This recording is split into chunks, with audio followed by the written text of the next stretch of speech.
Bueno, muy buenas noches para todos los concejales, a los ciudadanos que se encuentran hoy presentes.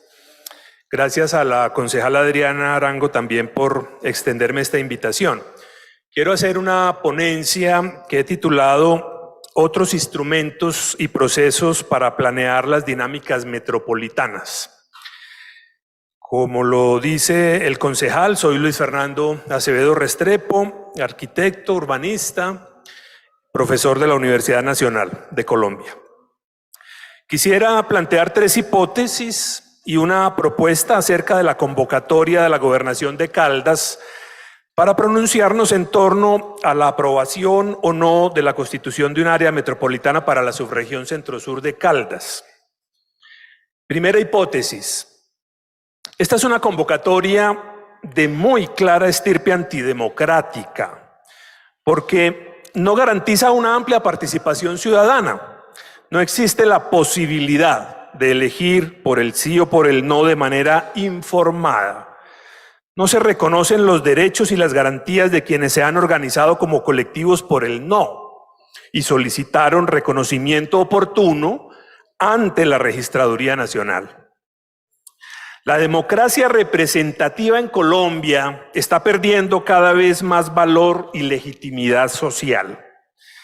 Así lo demuestra desafortunadamente, por ejemplo, la reforma que se hizo a la Ley de Áreas Metropolitanas, Ley 1624 de 2013, mediante la Ley Orgánica 1993 de 2019, cuyo único interés fue reducir el porcentaje de participación ciudadana de un 25% a un 5% del censo electoral. Esto equivale a decir que de las 473,000 personas más o menos aptas para votar en la subregión, solo 24,000 aproximadamente podrán decidir por el área metropolitana. Todo esto se hace más evidente cuando es la Gobernación de Caldas la que financia la campaña por el sí y distribuye a sus funcionarios por todo el territorio subregional con ese propósito. No existe ningún equilibrio en términos de garantías electorales. Máxime cuando los promotores del no carecen de financiación pública en igualdad de condiciones, no han sido convocados para garantizarles su participación política efectiva, porque los delegados, entre otras cosas, de la Registraduría Nacional también entraron en campaña por el sí. No en vano, existen acciones populares interpuestas ante los jueces, orientadas a que evalúen estas inequidades. De ser posible, paren la consulta popular y garanticen los derechos de las partes intervinientes en igualdad de condiciones. Yo esperaría que en correspondencia con otros antecedentes que han demandado la ausencia de mecanismos claros y concretos de participación ciudadana en asuntos del ordenamiento territorial que yo he suscrito, los jueces se pronuncien oportunamente para suspender una consulta popular a todas luces antidemocrática. Los jueces podrían ahorrarnos el desgaste político y financiero de esta consulta atropellada en los tiempos, en las garantías electorales y en la debilidad de la participación ciudadana con conocimiento de causa. Hipótesis 2. Pronunciarse a favor del no a la conformación del área metropolitana de la subregión centro-sur de Caldas no significa negar la necesidad que tiene el territorio de planear los hechos metropolitanos y de asociarse para lograrlo. Más bien, significa que no compartimos el proyecto político y territorial, que por cierto no se ha expuesto acá, en torno al cual nos han convocado a unirnos. Y tampoco creemos que el instrumento de área metropolitana sea el adecuado para garantizar justicia ambiental y territorial en medio de las crisis climáticas que hoy padecemos.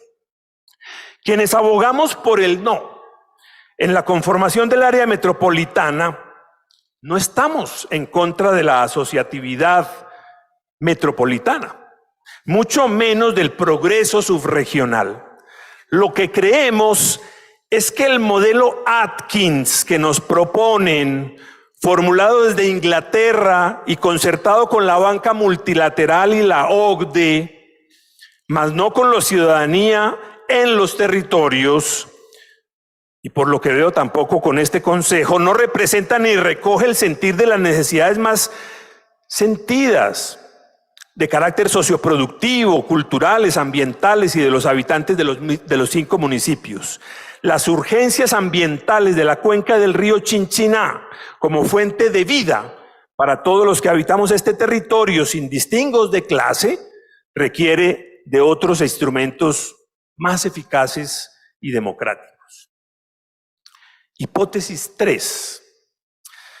Los diferentes proyectos metropolitanos que han desarrollado las élites políticas de Manizales y Caldas para avanzar en el proceso de metropolización durante varias décadas han fracasado.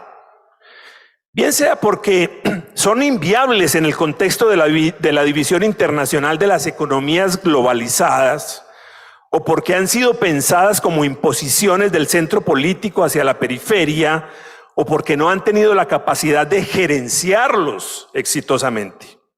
El proyecto político territorial que fundamenta la creación del área metropolitana de la subregión centro-sur de Caldas es un refrito de los proyectos de especulación de suelo que las élites del empresarialismo urbano de Manizales han defendido desde hace más de 40 años.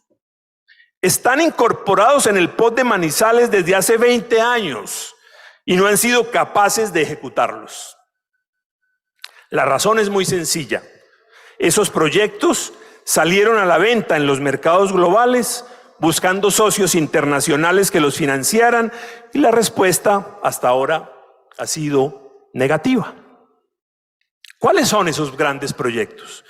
El gran puerto seco multimodal que implicaba atravesar el Chocó biogeográfico para llegar al puerto marítimo de Tribugá se cayó.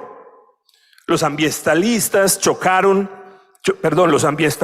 chocoanos lograron finalmente la declaratoria de Tribugá como distrito de manejo integrado y el kilómetro 41 perdió oxígeno como puerto seco.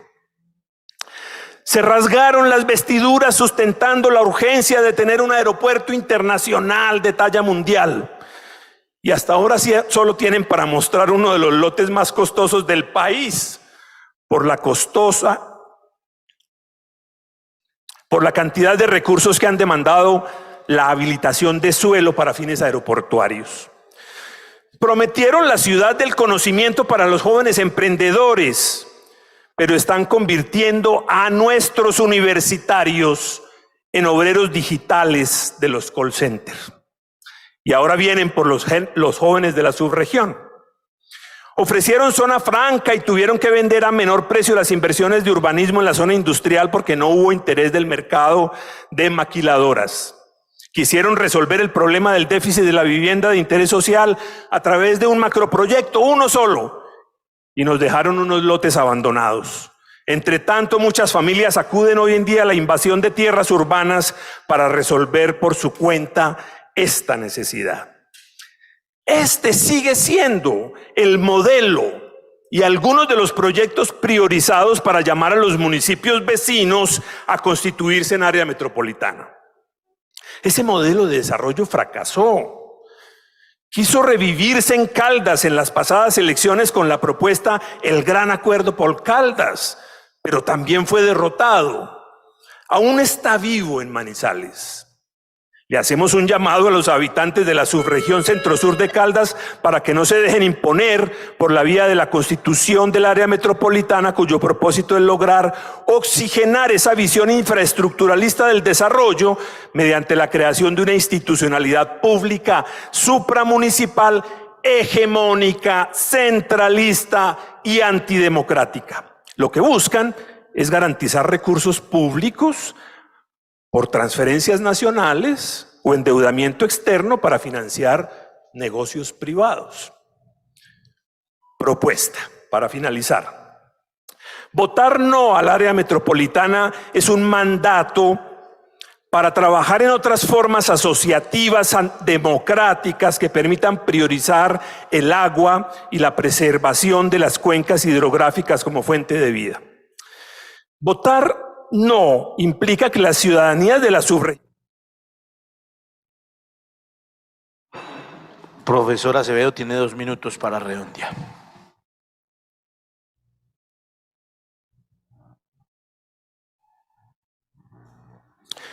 Votar no implica que la ciudadanía de la subregión centro-sur de Caldas construyan un nuevo proyecto político territorial que surja desde una amplia y cualificada participación colectiva y diversa. Votar no es reconocer la existencia de una base productiva local que no ha sido reconocida y que debe ser cualificada mediante la incorporación de ciencia, tecnología e innovación para la agregación de valor. Votar no es potenciar el carácter polinuclear de los asentamientos humanos de la subregión centro-sur como una virtud, no como una amenaza. Los municipios de Manizales, Villa María y Neira, por ejemplo, podrían asociarse por estar localizados en la cuenca media del río Chinchiná. Estos 3 municipios podrían resolver los conflictos de uso que se presentan en la cuenca media y alta, garantizar la seguridad alimentaria y la transformación de alimentos, impulsar el conocimiento y los saberes del territorio de montaña. Chinchiná, Palestina y Santa Rosa de Cabal, sí señores, podrían asociarse para hacer otro conglomerado urbano en zonas más bajas, articuladas a la cuenca del río San Eugenio y al río Cauca, con vocación industrial y cafetera, educación técnica universitaria, turismo de naturaleza y paisaje cultural cafetero. Votar no es emprender nuevas gobernanzas metropolitanas horizontales y democráticas del territorio basado en las cuencas con respeto por las autonomías municipales como base de nuestro ordenamiento jurídico. Finalmente, votar no es co-construir un laboratorio de innovación en gobernanzas metropolitanas para que las insurgencias de las provincias, como la proponían los maestros Ernesto Gulli y Orlando Falsborda, construyan iniciativas populares para reglamentar los instrumentos de asociatividad democráticos que aún están pendientes, incluso en Manizales. Muchísimas gracias. Gracias, profesor Luis Fernando, por esa exposición.